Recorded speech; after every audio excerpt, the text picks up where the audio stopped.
Hi all, it's Palest here, but during moments of orgasm you can call me Harry. Today I want to talk about how to win gunfights consistently.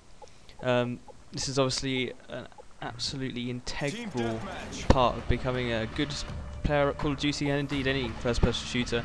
In Call of Duty you have the great ability to get lots of kills with air support and not put your body in any risk, but to get there you often have to get quite a few kills from your gun. So in this commentary I'm going to teach you how to do that on a consistent basis. I want to first categorise gunfights into three sort of categories, if you like. There's head to head, there's head to side, and there's head to back, and it's pretty like what it says on the tin. You know, head to head gunfights when you're shooting some guy head on. Head to sides when you're shooting in the side, head to backs when you're shooting in the back. Very simple. And for an average player, there are certain percentage sort of chances that you'll win those gunfights. You know, the same way I always remember being taught when when we did basketball at school. You know, certain types of shots had different percentages of success.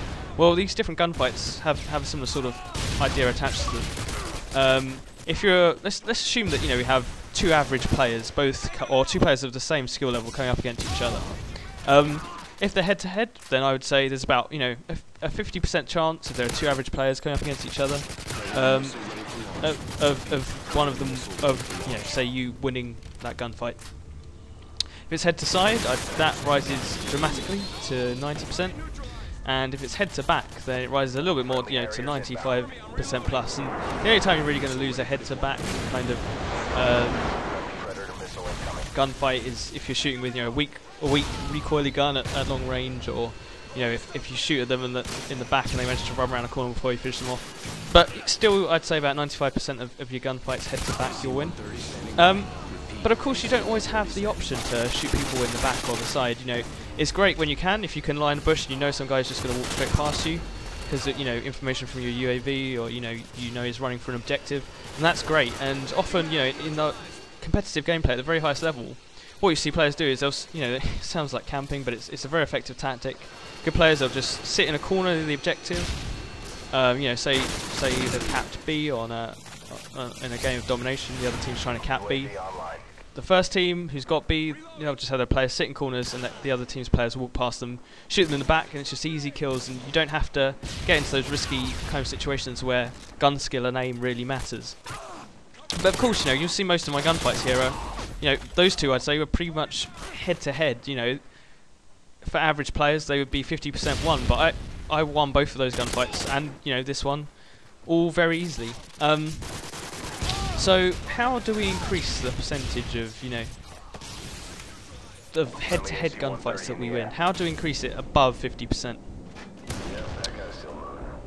I've got 5 ideas for you guys. Some I've already covered in previous videos, but I want to put this all together and kind of wrap it up and put everything together into one piece. Here. So going from least important to most important, number 5.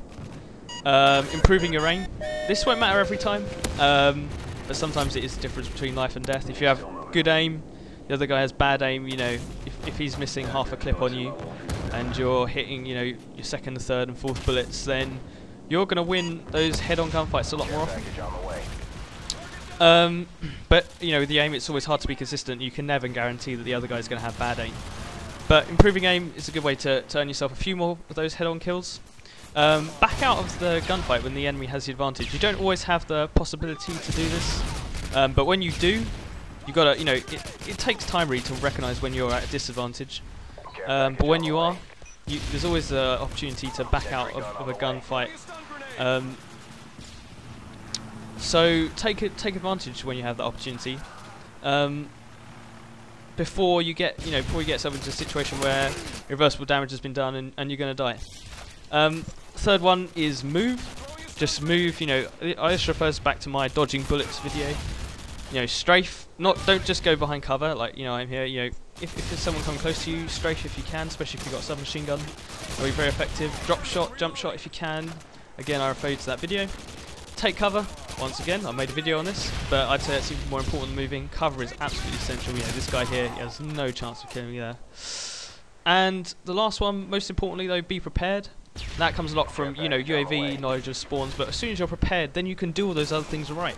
You can take cover and you can prepare what sort of movements you're going to do right from the start when you've got the kind of the knowledge that the enemy has, you know. So make it hard for them to be prepared for you, be unpredictable, and at the same time prepare yourself for them. Thanks a lot, guys.